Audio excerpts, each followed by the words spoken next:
Dari tadi ternyata dilihat ini sama sobat pintar di rumah.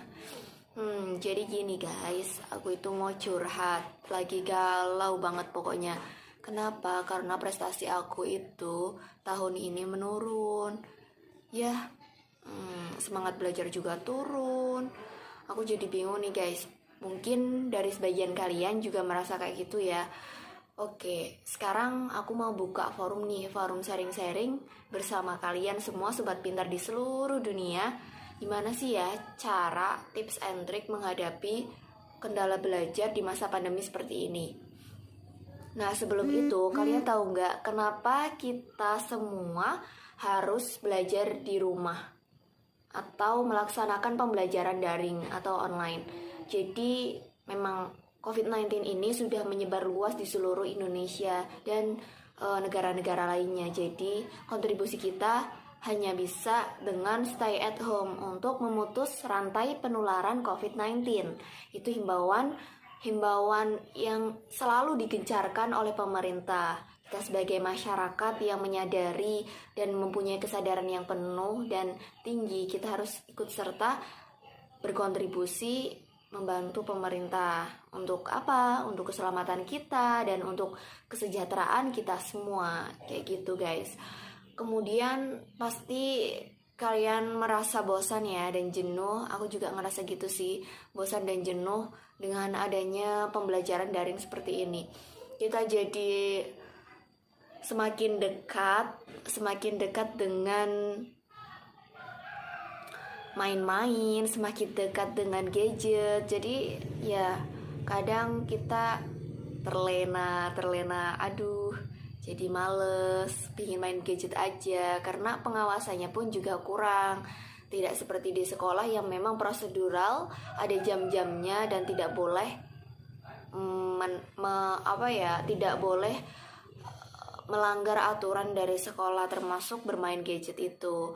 Nah, tips and triknya itu gimana ya? Oke, yang pertama dari saya ulas-ulas dari teman-teman semua yang juga merasakan, saya menyimpulkan dan beberapa sumber referensi yang saya baca bahwa yang pertama kita harus memiliki cita-cita. Nah, bagaimana ya kita harus mempunyai cita-cita? Kadang udah besar pun kita masih belum tahu nih kita pengen jadi apa. Nah, itu yang memang harus perlu diperhatikan. Kita harus tahu cita-cita kita itu apa. Kita di masa depan mau jadi sosok seperti apa. Kita mau memberikan manfaat dalam bentuk kita profesi apa, kayak gitu. Cita-cita saya menjadi seorang pendidik. Nah, berarti saya harus berjuang keras agar cita-cita saya nantinya bisa tercapai, kayak gitu. Yang kedua, kita harus memberikan hukuman atau hadiah setiap kali kita belajar. Apabila kita belajar, maka kita bisa mendapatkan hadiah. Hadiahnya kita boleh bermain gadget, kita bisa main game, kita boleh main di luar, kayak gitu. Nah, hukumannya, jika kita nggak belajar atau kita tidak bisa menyelesaikan materi pelajaran kita, berarti kita akan mendapatkan hukuman gitu guys. Hukumannya berarti yang hadiah tadi tidak boleh dilakukan. Jadi kita menghukum dan memberi apresiasi terhadap diri kita sendiri. Berarti sebelumnya kita harus menjalin komitmen dengan diri sendiri. Menjalin komitmen itu bukan hanya dengan orang lain ya, tapi dengan diri sendiri pun itu juga sangat penting. Kemudian yang ketiga, itu kita harus menjaga kondisi fisik. Nah, ini nih pasti.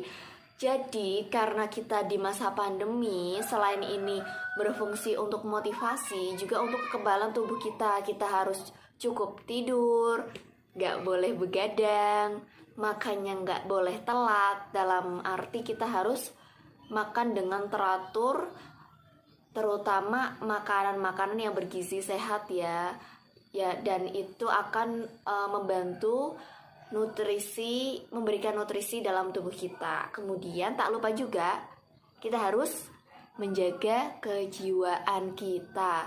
Nah, kalau kita nggak bahagia, kalau kita lesu, kita galau, pasti nggak akan semangat belajar. Jadi kita harus menjaga kejiwaan dan kondisi fisik tubuh kita. Nah, selanjutnya apa lagi ya?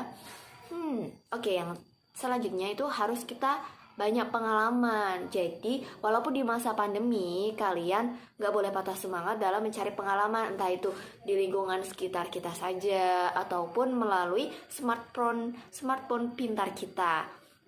Kita harus banyak-banyak menggali wawasan. Jadi,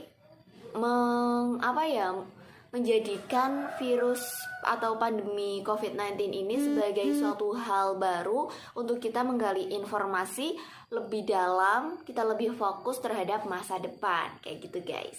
Kita juga harus memperhatikan beberapa aspek nih, seperti perhatian, ingatan, dan kemampuan berpikir. Jadi jangan sampai ya aspek-aspek tersebut malah tumpul karena pandemi. Pokoknya jangan kalian anggap pandemi ini sebagai hambatan dalam mencapai masa depan kalian, kayak gitu guys. Kemudian yang selanjutnya, untuk mengatasi itu semua ada beberapa solusi. Yang pertama, solusi kita bersama dengan orang tua, diskusi dengan orang tua, banyak-banyak bertukar pikir dengan orang tua, karena nasihat orang tua itu akan memunculkan motivasi yang sangat luar biasa kuatnya untuk kita memunculkan energi-energi yang kuat dalam memotivasi diri kita. Kemudian bisa juga dengan cara kita belajar tapi dengan diskusi dengan teman kita, kayak gitu. Jadi tidak terlalu jenuh dan tidak terlalu bosan juga guys. Itu adalah salah satu pengamatan yang bisa saya simpulkan, yang bisa saya bagikan untuk kalian semua. Semoga nantinya saya dan kamu bisa menerapkan ini ya. Saya juga masih belajar karena masih juga merasa sangat kekurangan motivasi di masa pandemi ya guys. Kita harus semangat belajar bersama. Kemudian saya juga akan memberikan 99% tips ampuh mengubah masa depan. Oke, jangan skip dulu ya guys. Jangan di skip. Pelajar pintar mau lewat. Bye-bye.